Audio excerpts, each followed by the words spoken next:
Hi, this is Richard Swart with Information Security Media Group, publishers of BankInfoSecurity.com and CUInfoSecurity.com.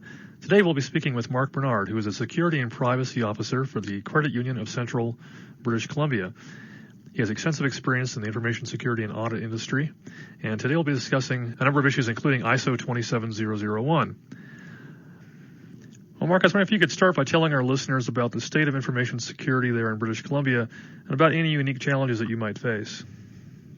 Well, here in British Columbia, we have some very unique challenges. One of the last provinces in Canada to actually still have legislation in place that enforces credit unions to actually work with Credit Union Central.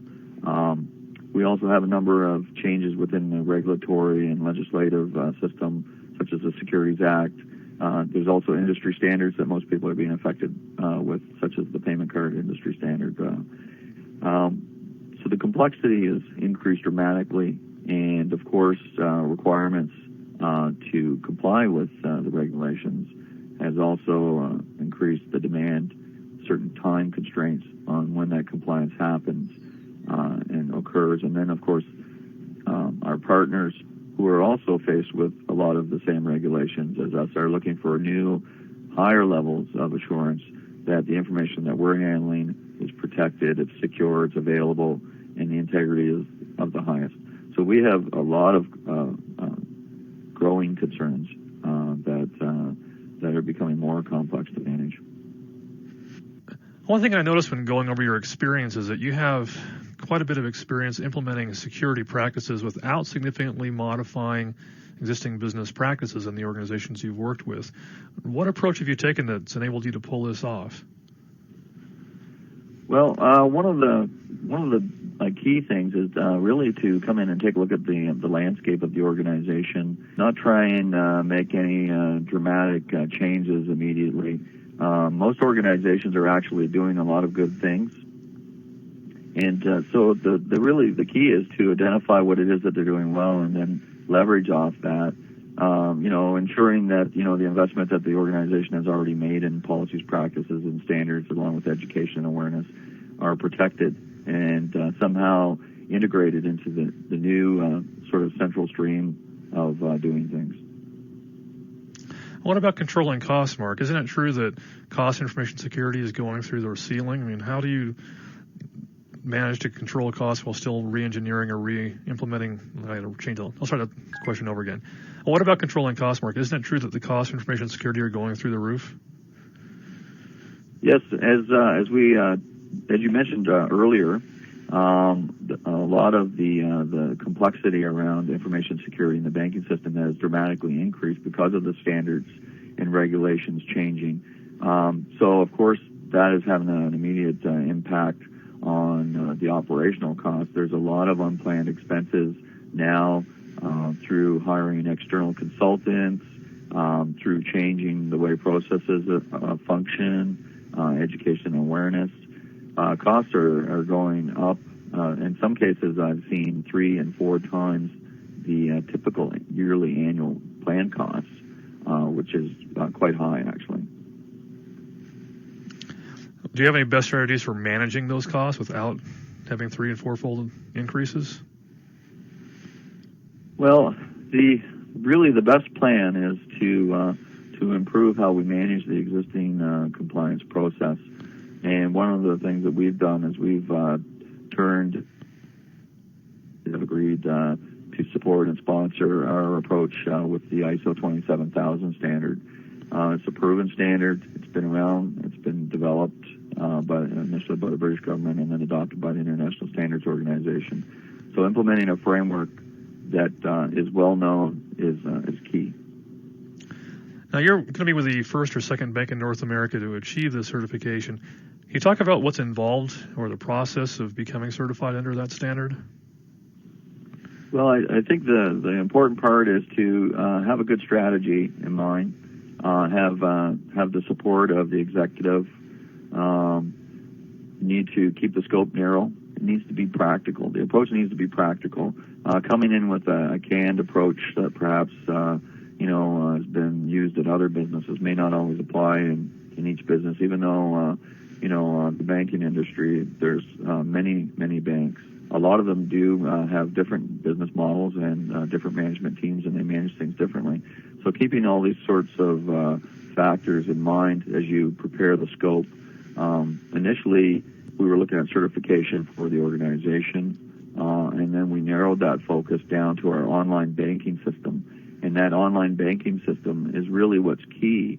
As you know, one of the major drivers behind all the compliance concerns is consumer confidence.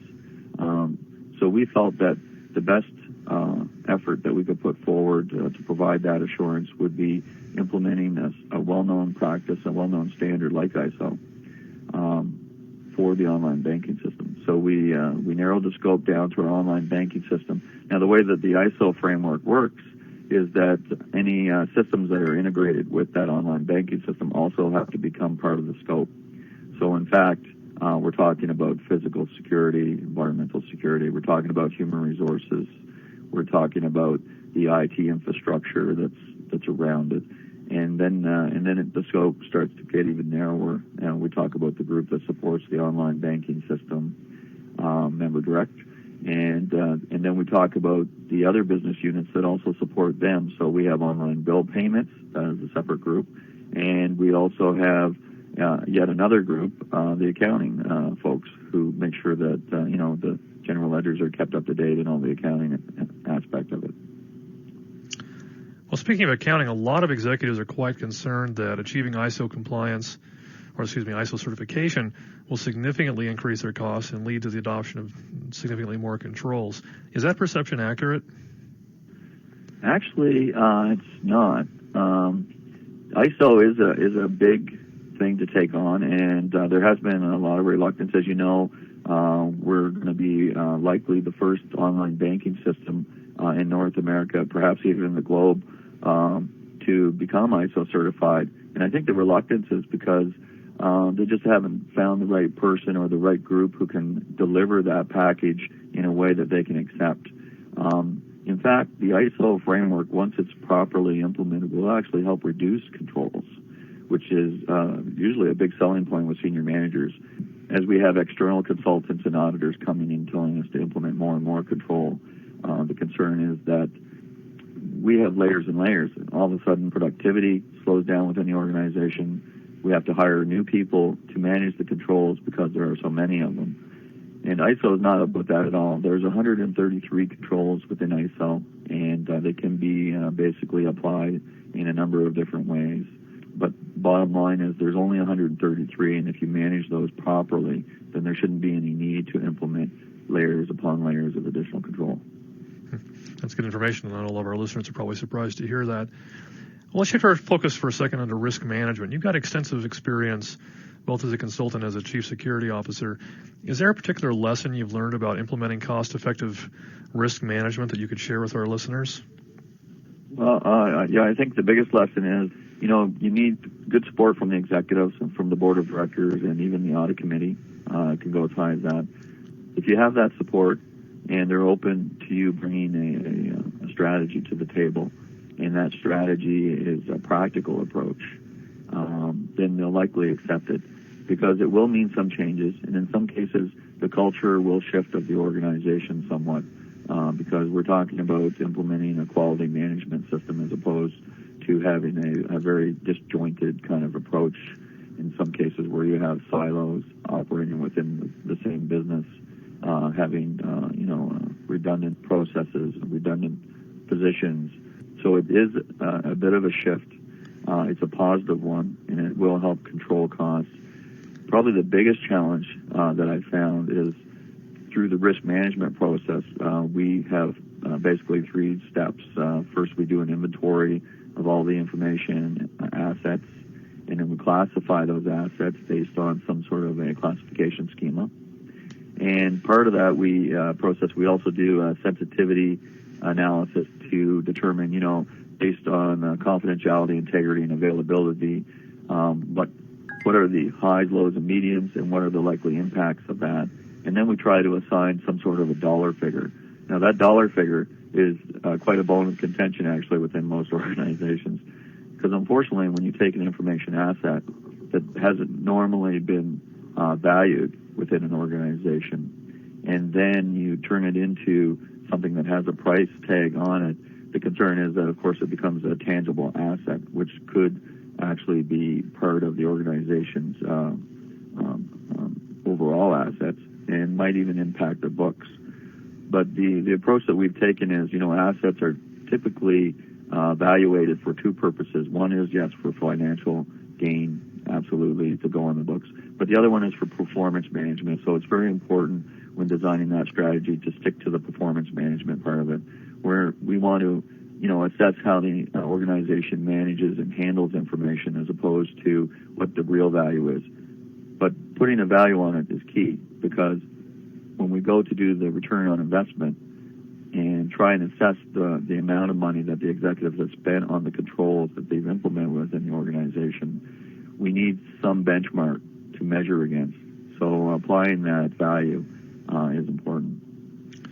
That's great information. I've noticed, Mark, that many of your answers seem to be focused more on the business side of information security, not necessarily the technical. And I know that's becoming an increasing trend. What are some essential business skills that a banking or a credit union chief security officer needs to have or needs to master these days? Well, I think it's all about the business for sure. And when you get immersed in the ISO process, you'll soon realize that, because right at the very top of the list is, you have to define what are in our agreements with our partners and our clients. And those have to somehow filter into the process when we establish controls. I would say that it's very important to have a good footing in the business side of the operation. It wouldn't hurt to be able to, develop business cases, also to be able to do strategic and tactical planning and do annual budgeting. Those sorts of things will expand your appreciation for the operation and the sort of constraints and the fiscal responsibilities that they have to operate within. And once you start to see that as a security officer, you start to realize that, this process can provide value to the organization, but there are some limits. So we have to focus on the things that really need to be done. So if our goal is, one of our strategic goals is to increase online presence to get more online accounts, then we need to focus on the things that we can do around information security to enhance that or improve that. Okay. Well, Mark, that's great information. Thank you for sharing with our listeners today. I know that we're going to appreciate learning about the ISO process and your experience there in British Columbia. Thank you. Thank you very much, and for the opportunity to participate. Well, thank you for listening to another podcast with the Information Security Media Group. To listen to a selection of other podcasts or to find other educational content regarding information security for the banking and finance community, please visit www.bankinfosecurity.com or www.coinfosecurity.com.